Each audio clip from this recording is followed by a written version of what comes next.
Hello বন্ধুরা, আজ আমি নিয়ে এসেছি এক অসাধারণ রঙিন জাদুকরী আর হৃদয় ছোঁয়া অ্যানিমেশন মুভির গল্প। মুভির নাম দ্য বুক অফ লাইফ। এটা একটা প্রেম কাহিনী নয়, বরং জীবন, মৃত্যু, পরিবার আর স্মৃতির এক অনন্য মিশ্রণ। তাহলে চলুন শুরু করা যাক। মুভি শুরু হয় একটা মিউজিয়াম দিয়ে, যেখানে একজন ট্যুর গাইড মেরিবেথ কিছু দুষ্ট বাচ্চাকে লাইব্রেরির বাইরে একটা গোপন ঘরে নিয়ে যায়। সেই ঘরে আছে মেক্সিকান শিল্পকর্ম এবং একটি বিশেষ বই, the book of life. Guide বাচ্চাদেরকে সেই বইয়ের ভেতরের গল্পটা বলা শুরু করেন। গল্পটা শুরু হয় মেক্সিকোর ছোট শহর সান অ্যাঞ্জেলো, যেখানে প্রতি বছর ডে অফ দ্য ডেড উৎসব পালিত হয়। এই উৎসবের এক বিশেষ দিনে মর্তের জগতে আসেন পরলোকের দুই শাসক, দেভিলা মোয়ের্তে এবং তার স্বামী জিবালবা। লা মোয়ের্তে শাসন করেন ল্যান্ড অফ দ্য রিমেম্বার, সেটি আনন্দ আর উজ্জ্বলতায় ভরা। আর জিবালবা শাসন করেন ল্যান্ড অফ দ্য ফরগটেন, সেখানে কেবল বিষণ্ণতা।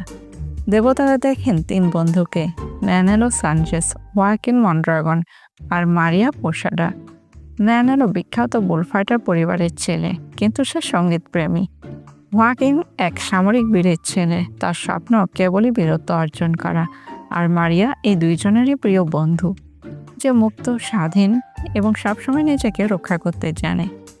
এই তিনজনের ভালোবাসা ত্রিকোণ দেখে দেবতারা এক বাজি ধরলেন। লা মোয়ের্তে বাজি ধরলেন যে মারিয়া ম্যানেলোকে বিয়ে করবে, আর জিবালবা ধরলেন হোয়াকিনকে। জিবালবা জিতলে লা মোয়ের্তের রঙিন রাজ্য নিজে করে নিতে পারবেন। দুষ্ট জিবালবা বাজি শুরুর আগেই হোয়াকিনকে তার জাদুকরী মেডেল অফ এভারলাস্টিং লাইফ দিয়ে দেয়। এই পদক হোয়াকিনকে করে তোলে অপরাজেয়। এটা এক প্রকাশ্যই প্রতারণা। এরপর মারিয়া বাবা তাকে ইউরোপে পাঠিয়ে দেন শিক্ষার জন্য। বছর গড়িয়ে গেল, মারিয়া ইউরোপ থেকে ফিরল আগের চেয়েও বেশি শিক্ষিত, সাহসী এবং স্বাধীন হয়ে।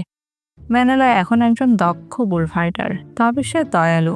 সে ষাঁড়কে মারার বদলে ক্ষমা করে দেয়। আর হোয়াকিন সেই পদকের জোরে শহরের এক সামরিক হিরো।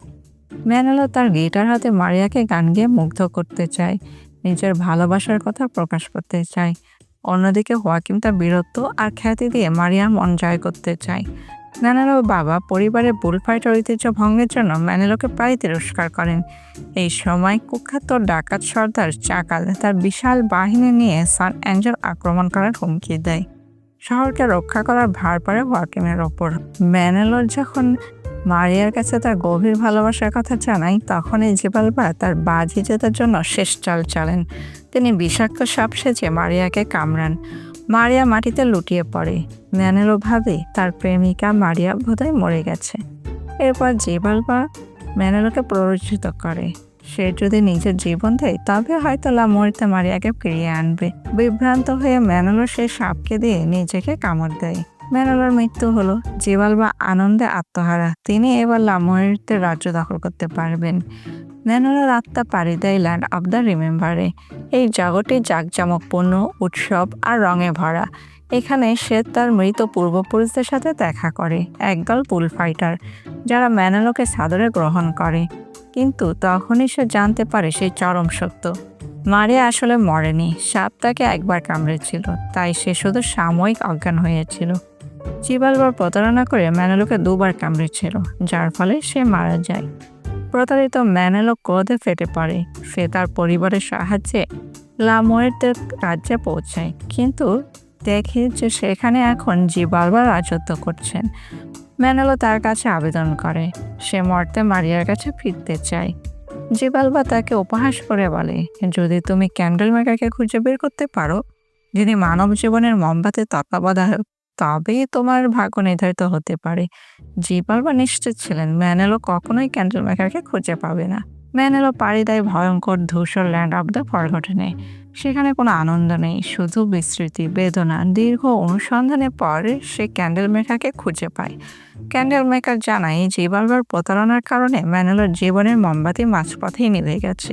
তিনি এখন কিছু করতে পারবেন না। তবে ম্যানেলোর তীব্র প্রেম আর সাহসের গল্প শুনে ক্যান্ডেল মেকার একটি শর্ত দেন।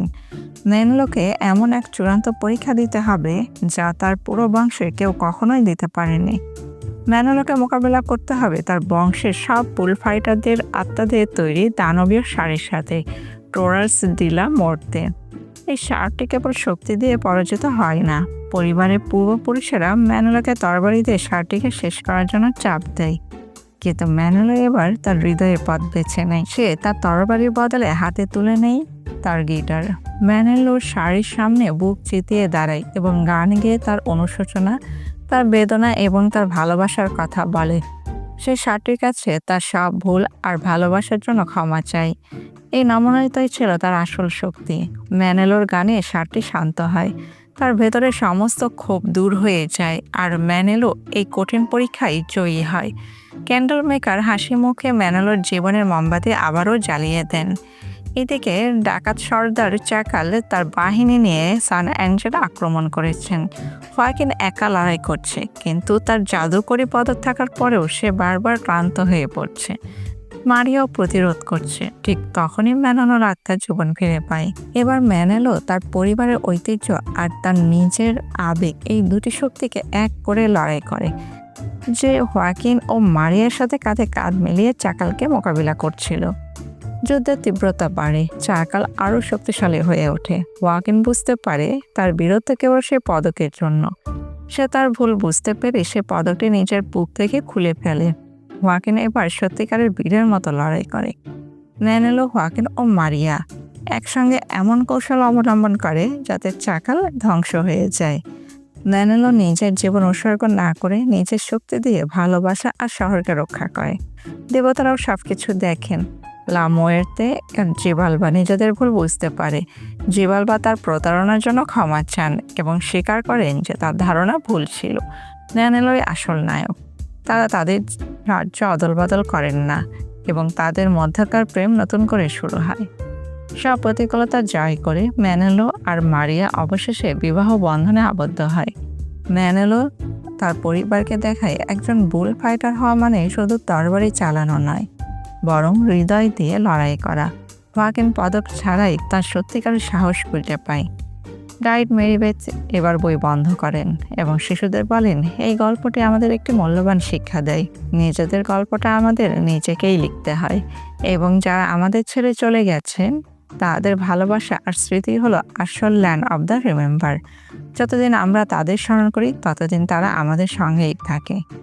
তো বন্ধুরা, এটাই ছিল দ্য বুক অফ লাইফ মুভির আবেগ ঘন গল্প।